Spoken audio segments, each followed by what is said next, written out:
আলুরপাড়া গ্রামে আবার সকাল। সূর্য উঠছে, কিন্তু আজ গ্রামের বাতাসে একটু অস্বস্তি। পাখির ডাকের সাথে সাথে দূরে নদীর দিক থেকে দুর্গন্ধ আসছে। বছরের রাহাত নাক চেপে বলে, আপু, গন্ধ। আয়েশা নদীর দিকে তাকিয়ে চুপ করে যায়। এই নদীটাই একসময় গ্রামের প্রাণ ছিল। এখন সেখানে প্লাস্টিক, পলিথিন, শহরের ময়লা ভেসে বেড়াচ্ছে। সাজিদ বলে, এখানে আমরা সাঁতার কাটি। মা রোকেয়া বেগম দীর্ঘ শ্বাস ফেলেন। নদী নোংরা হলে মানুষও অসুস্থ হয়। বাবার দুশ্চিন্তা। কৃষক করিম চাচা খেতে যান। নদীর পানি দিয়েই সেচ হতো। আজ পানি কালচে।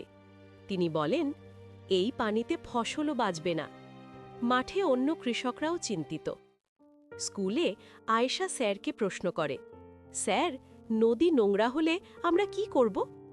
স্যার একটু চুপ করে বলেন, সরকার, বড় মানুষ সবাই দায়ী, কিন্তু পরিবর্তন শুরু হয় ছোটদের হাতেই।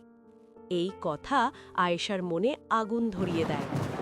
বিকেলে উঠানে 3 ভাই বোন বসে।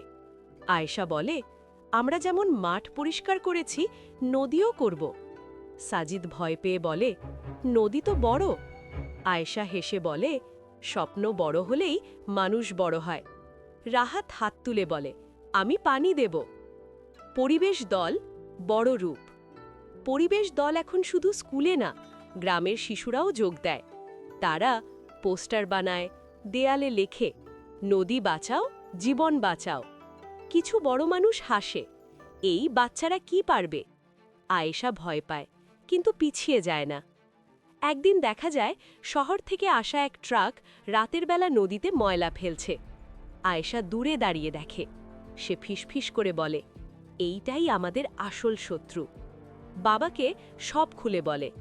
করিম চাচা প্রথমে ভয় পান, তারপর বলেন, সত্যের পাশে থাকলে ভয় নেই। গ্রামে বৈঠক বসে। আয়েশা সবার সামনে দাঁড়ায়। ছোট্ট গলা, কিন্তু সাহসী চোখ।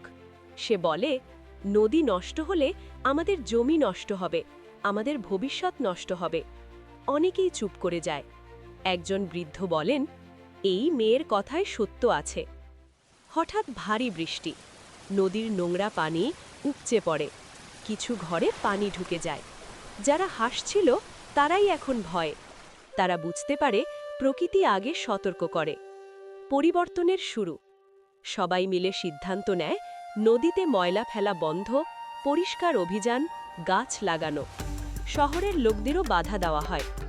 আয়েশা নদীর ধারে দাঁড়িয়ে বলে, এই নদী আমাদের মা। রাতে উঠানে বসে পরিবার।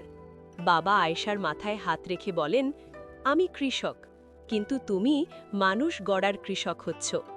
মায়ের চোখ ভিজে যায়। সাজিদ বলে, আমি বড় হয়ে নদী পাহারা দেব। রাহাত হাসে। পরিষ্কার নদীতে চাঁদের আলো পড়ে। পানি আবার ঝকঝকে।